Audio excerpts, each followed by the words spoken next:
Good morning and happy Earth Month. My name is David Atchison and I'm the convener of the Green Team here at Hawaii Betsuin, and I'm so pleased to welcome you to our 5th annual Earth Day service. You know, Hawaii Betsuin's first Earth Day service was in 2017. Reverend Don Castro of the Seattle Betsuin Buddhist Temple was to have been our inaugural speaker. While causes and conditions required a change of plans that year, we're so pleased to finally have Reverend Castro as the guest speaker this year. His message today will be seen by viewers of both the Hawaii Betsuin and the Seattle Betsuin services. To start us off, I'd like to read a quotation of Barry Lopez, the revered nature writer who passed away this past December.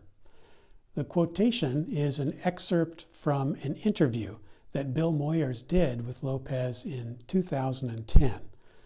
Lopez uses the metaphor of Western man trying to direct the world like a play.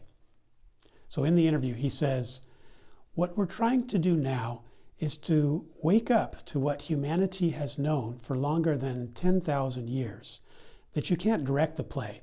The play is not directable. You must participate in the play. You must get out of the director's chair, telling everybody what to do and how to behave and who can be on stage. You must put all that aside and step onto the stage and say, we're in this together. We need to take care of each other. But we can't exclude. We can't make nature the banished relative, no part of the human family." Well, if you wish, please join me in putting your hands together in gratitude for the life and legacy of Barry Lopez. Namo Amida Butsu. Namo Amida Butsu. Thank you. Well, I'll be back soon to introduce Reverend Castro, but we first begin the service with the Vandana and Ti-Sarana, in which we take refuge in the 3 treasures of Buddha, Dharma, and Sangha.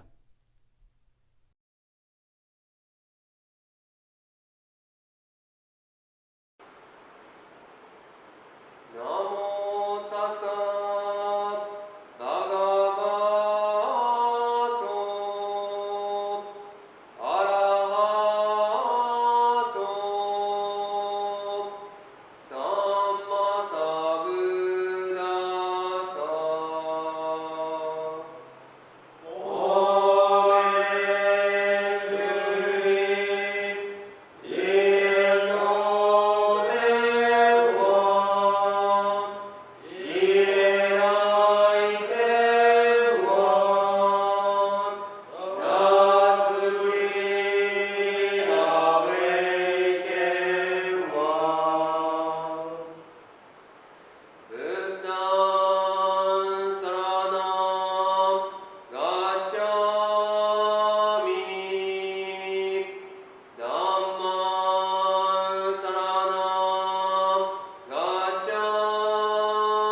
Well, I'm so pleased to introduce our speaker this morning. Reverend Don Castro is the Rinban Emeritus of the Seattle Betsuin Buddhist Temple, where he served as a minister for a remarkable 31 years.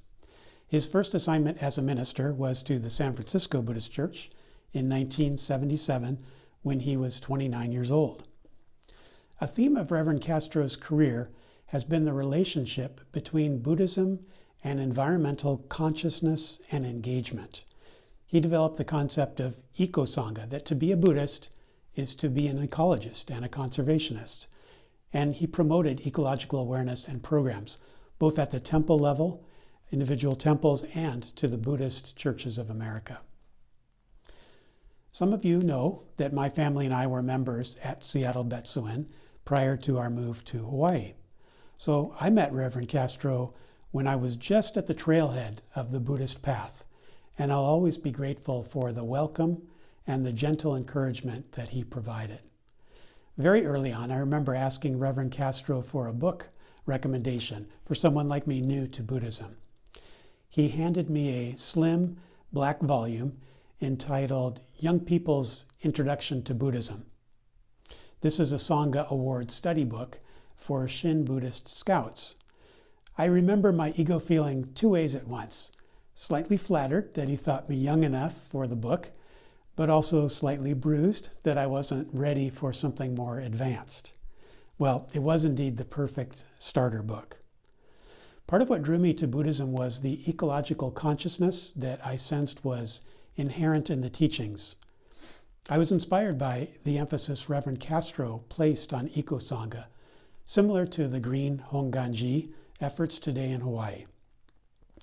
I'm so pleased that you have the opportunity now to hear directly from Reverend Castro, speaking from Seattle Betsuin. After his message and the Gathas, I'll be back with closing remarks.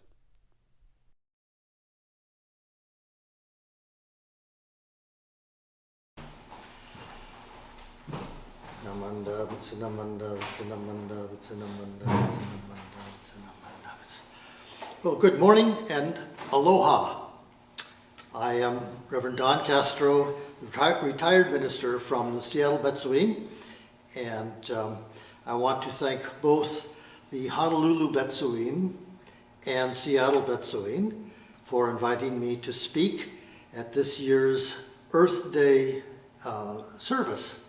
And this may be the first time a minister has spoken at two temples at the same time. It's said that the Buddha was able to be in two places at the same time, but this is, for a normal person, new technology. Now, it's actually not the same time because Honolulu is 3 hours behind Seattle. But anyway, it's the same talk because we share the same earth. I think that was really the feeling behind this talk is, the problems and the beauties manifest themselves in different ways. I have connections, deep connections with Honolulu and Hawaii, but especially Honolulu, since my wife is from there and her mother lives there. And so I have been there many times. And here in Seattle, I served as a minister for 31 years before I retired. And so I have a deep connection here. I remember when my son was about 6 or 7 years old here in Seattle, and it was about this time of year, and I think the temperature must have gotten up to maybe about 60 degrees, and he turned to me and he said, "Oh, it's so hot today."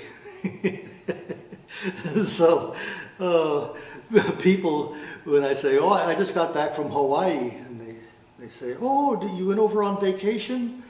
And I said, "Well, not really. I went to Honolulu Costco, and then I went to Don Quixote, and I went to the pharmacies, and I went to the grocery stores." And so that's my experience. But in past times, I have had opportunities to see the beauties of nature in Hawaii, and certainly here in the Pacific Northwest. I remember going to the Honolulu Academy of Art, and across the street there was a quilt exhibit. And I was just awestruck by the beauty of the quilts and the themes, you know, that bird of paradise quilted, and, you know, different tropical flowers. And so I thought, well, that's, you know, that's nature, the nature of Hawaii, the nature of Seattle is different. I remember the flowers. The last time I was at the Betsuin, the Honolulu Betsuin, and there was a flower exhibit, and using the tropical flowers and the arrangements was just really beautiful. Here we have flower arrangements, but they're a little bit different, and they're also beautiful in their own way. So, but the problems that we share, you know, we have an ocean that we both share, the Pacific Ocean. And when I was in Honolulu, a friend of my wife's invited me to go to the University of Hawaii, a research station on Coconut Island. And they were doing research into the impact of ocean acidification on coral reefs. And I found it really fascinating. I thought, you know, we have the same problem here. It's not coral reefs, it's the oyster beds and the shellfish industry. Ocean acidification prevents them from forming shells. And so, you know, this one Earth, while it manifests itself in different ways, we have the same fundamental problems. And of course that is climate change. And what drives climate change is an enormous population of 8 billion people. When I think about my life, born in 1947, there were around 2 billion people, and just in my lifetime, we've seen it increase fourfold to 8 billion people and climbing. So, of course, all of those people driving and doing various things that produce carbon, you know, has huge impact on the planet. And it's kind of disappointing to me to see how little the religions talk about overpopulation and address the issue of overpopulation. But anyway, that's not what I wanted to talk about today. As many of you know, I've been advocating for an eco-sangha for most of my ministerial career. And in the 1990s, my good friend, the late Kenji Tachibana from Seattle here, he created an eco-sangha logo. And we started an eco-sangha. He had looked at online, and he found there was the term eco-Buddha and eco-Dharma, but there was no eco-sangha. And I thought, well, that's where Buddhism is, the Buddha Dharma is put into practice, and is with the Sangha. And may we all have an eco-sangha. So he created a logo.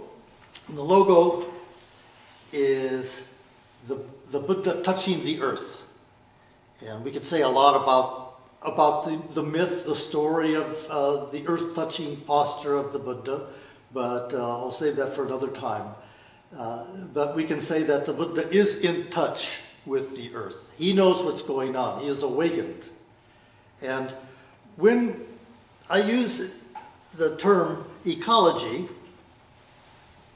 it's a term that was coined in the 1800s, late 1800s, and at that time it just was used in a very limited sense. But over the decades, it has taken on a larger and larger and larger meaning. Words change and they have broader and broader definitions. And so today you would find people talking about the human ecosystem, for instance. Our body is an ecosystem, and there are ecosystems within our body. And you can get larger and larger definitions of it.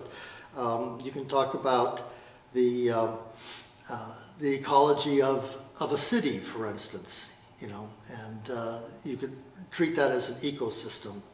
So the word ecology, when I talk about Buddhism, and I use it in the sense that there was a professor, Francis Cook, who talked about Buddhism as cosmic ecology, universal ecology. It's just the way Buddhists look at life. To be a Buddhist is automatically to be an ecologist. But not just an ecologist. Ecology is science. You have to go beyond science. Buddhism has values, and we value the preciousness of life, the preciousness of this earth. And so to be a Buddhist is automatically to be a ecologist, interdependence, the teaching of interdependence, non-duality. All these are ecological in their perspective. But beyond that, we are a conservationist. Buddhism is prescriptive. It's not just descriptive. And so the Four Noble Truths are based on a prescription toward enlightenment. You start off the first of the Four Noble Truths, symptom. What is the symptom that we're dealing with? And then diagnosis is the second, prognosis is the third, and the fourth is the cure. So being inherently a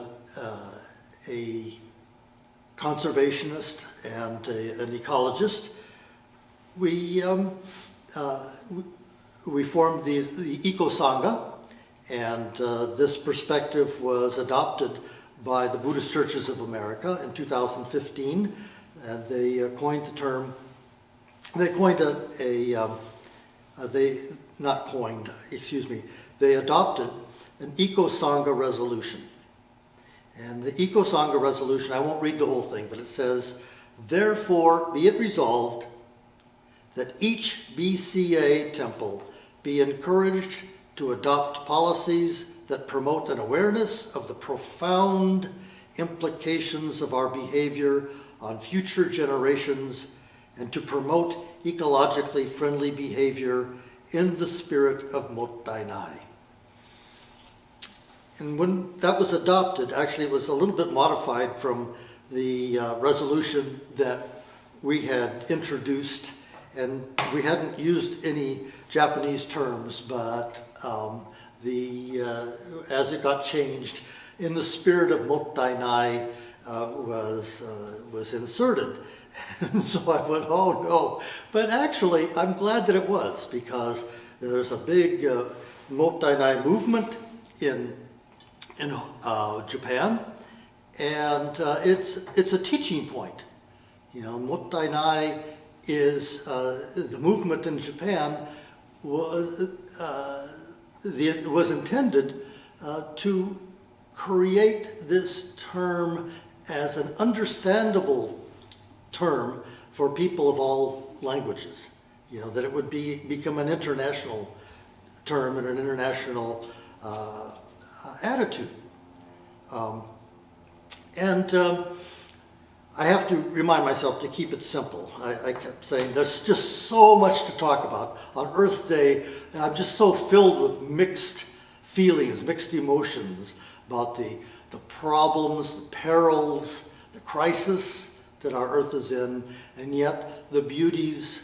The flowers are blooming like crazy in Seattle. Spring bursts forth in Seattle with the cherry blossoms, the plum blossoms, and it's just the azaleas and rhododendrons, and so through April and May, it's just amazing. My friend sent me a link to a news article that said in Japan the cherry blossoms bloomed because of climate change. They bloomed earlier this year than they have in 2,000 years. So, or 1,200 years, excuse me. And probably even before that too. So I've got to keep my talk simple, just narrow the focus. And so I wanted to kiss you all. Kiss, of course, means keep it simple, sensei. So that's my intention. And I think to keep it simple, I'm going to focus on this spirit of Mottainai a little bit. And I want to use a story of Rennyo Shonin. And Rennyo Shonin was a very strong person. And he was so strong that I think that if he were assigned to a temple, the members would ask to have him transferred right away, because he, challenged people, and he even berated people. So in this story, he's berating someone, but he doesn't know who it is. And so he's walking down the hallway. Let me read it. There's a collection of stories. This comes from Rennyo Shonin Goichidai Kikigaki, which is heard and recorded during the Master Rennyo's lifetime, these stories and sayings of Rennyo Shonin. So this particular one, Rennyo Shonin, is, he says, once while passing through a corridor, Master Rennyo noticed a discarded scrap of paper. Don't waste what we are blessed to receive from Buddha, he said. Then holding that scrap of paper in both hands, Master Rennyo humbly placed it before his forehead, like itadakimasu, like, and that's the word, to show as a sign of respect. Master Jitsunyo always used to say, no matter what it was, even a scrap of paper, Master Rennyo considered it to be what we are blessed to receive from the Buddha. That is why he never handled anything carelessly. Just a scrap of paper. Now there's another translation of that story. I know sometimes people are uncomfortable with the word blessing to receive from the Buddha. And that word blessing. Another version of that story says, even things like a scrap of paper came from the Buddha and he treated it as such. Obviously, this is using the word Buddha in a Mahayana way rather than a Theravada way. And what I mean by that is that in Theravada, you have the historical Buddha, and the Buddha taught the Dharma. So you have the Buddha Dharma, the Dharma of the Buddha, and that is preserved by the Sangha. And the Sangha in Theravada tradition, historically, has been just the monks. And if there are nuns in a tradition, just the monks and the nuns. That is the reservoir of the Dharma. But in Mahayana Buddhism, in particular, our focus on Amida Buddha, you can say Amida Buddha is, now I've heard Amida Buddha referred to as dynamic Dharma, as living Dharma. It's like the Dharma speaks to you. People ask you, does it speak to you? You said, yes. You give it a personality, and it reaches out and grabs you.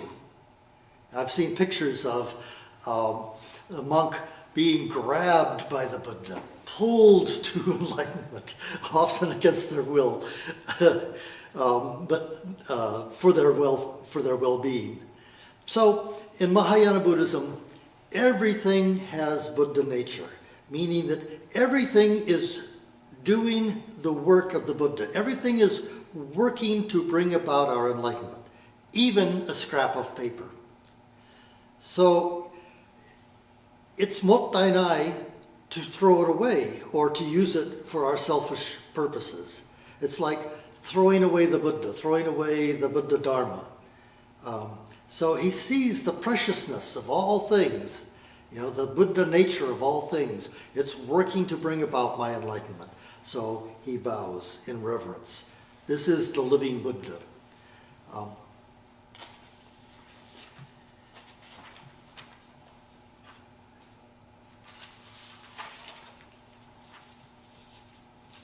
Now on Earth Day, let's ponder. Let's think about it. I think the younger generation, it's such a challenge. We say, what is the future? When we ponder Earth Day and the themes of Earth Day and the profundity of this day, the challenges of this day, we ponder like the story of Renya Shonin. Not a scrap of paper, but are we throwing away the earth? Or are we treating it as a blessing, something received from the Buddha? I take a walk every day and walk down the hill, and I come back up, and that's my exercise in the pandemic, is walking, vigorous walking. I call it power walking. I notice on the course that I take almost every day, how the trash accumulates, the litter accumulates. When I was young, there were anti-littering campaigns. And today, as I've come into the temple and I see the homeless encampments and unbelievable amounts of trash. And just even in my neighborhood, I notice the children who are out playing, not all of them, but it's not uncommon to see a child unwrap a candy wrap, unwrap candy, and just discard the wrapper. So I have taken to going down my course I've adopted a quarter of a mile area, and I pick up litter. And I noticed I'm not the only one. That's what's thrilling about it, is that there are other people who do it too. I saw a mother out with two looked like middle school girls, and they were walking, picking up the litter in their bag. Of course, you have to be careful with here around our temple. We have syringes from homeless people and that kind of thing. But you can do it.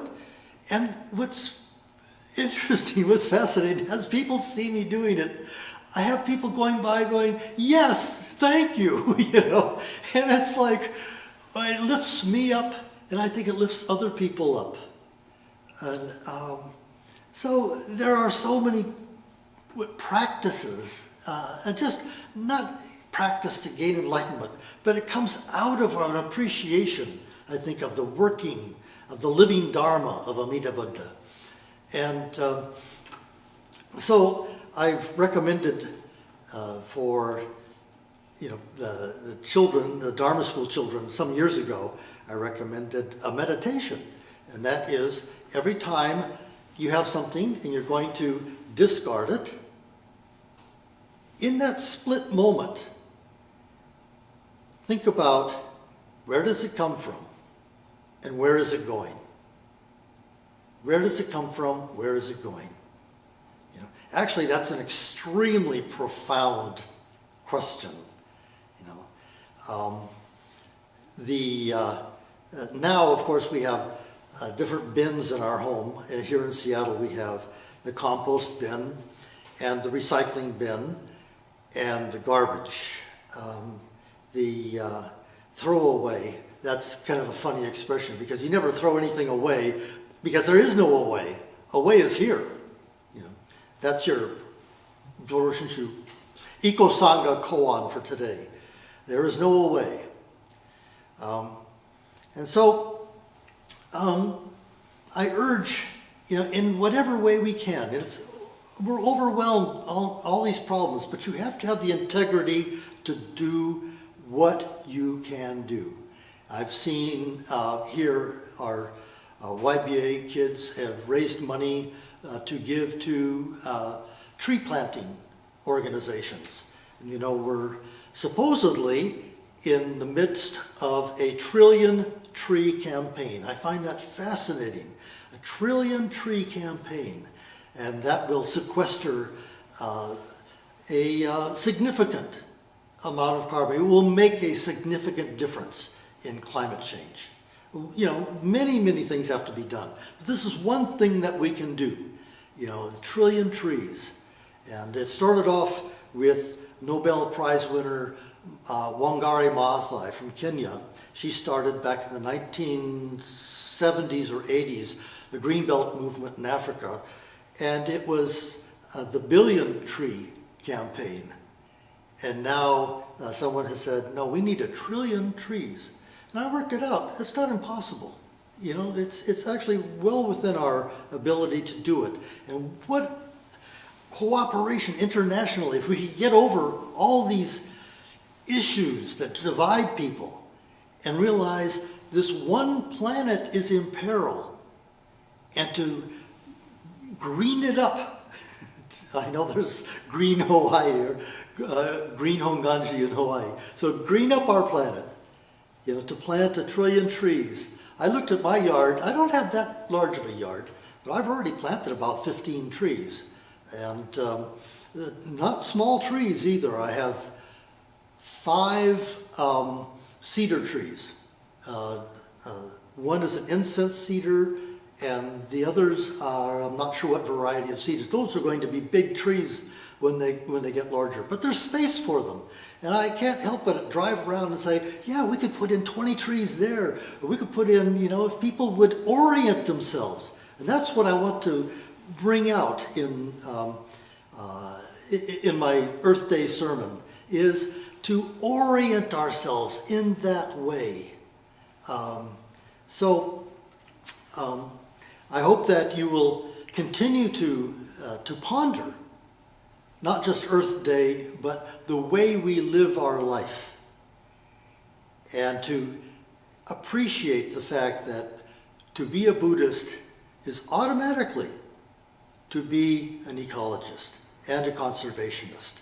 Conservationist means to bring about a cure, to bring about harmony with all forms of life, sustainability, and to treat everything as coming from Amida Buddha, as a manifestation, having Buddha nature, working to bring about our mutual enlightenment. So I want to thank you for attending the Earth Day service, and I hope that we can meet in person very, very soon. Please join me in Gassho. Namo Amida Betsuin, Namo Amida Betsuin, Namanda Betsuin, Namanda Betsuin.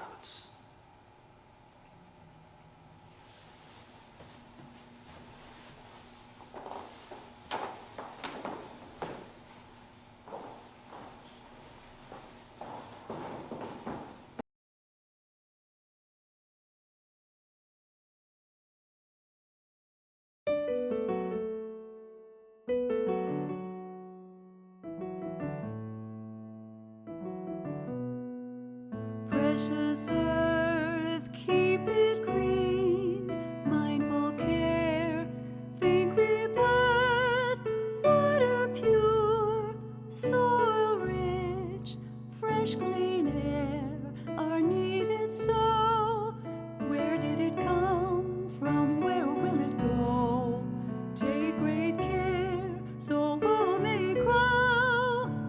We must work to preserve. If we don't conserve, in our haste there will be waste, changing the balance, polluting the earth.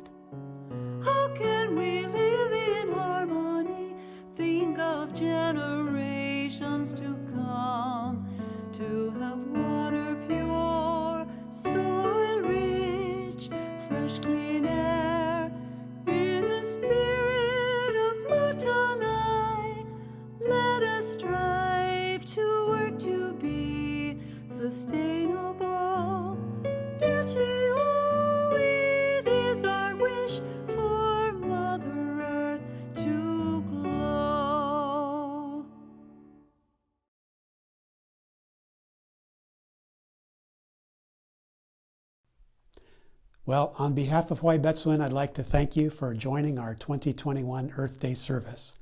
And a special mahalo to our guest speaker, Reverend Don Castro. We extend our deep appreciation to Castro Sensei for sharing his important message today and also for his extended career of sharing the Dharma, weaving in ecological insights and calls to action. As we eventually reopen our temples, may we take Reverend Castro's words to heart and rededicate ourselves to motainai practices, to recognize the power of our example, and to orient ourselves in such a way that ecological links can remain bright and strong. Earth Day is officially this Thursday, April 22nd. We have a lot to reflect and act upon. Now, next Sunday, April 25, is our Ishini and Kakushini Day service with guest speaker Carol Valentine of Honpa Hongwanji. Please note this will not be a YouTube service at 10 a.m. Instead, it will be conducted on Zoom at 9 a.m. Hawaii time. So see the announcement slides that are coming or hawaiibetsuin.org for details. Okay, be well, and I hope to see you soon. In sign language, aloha.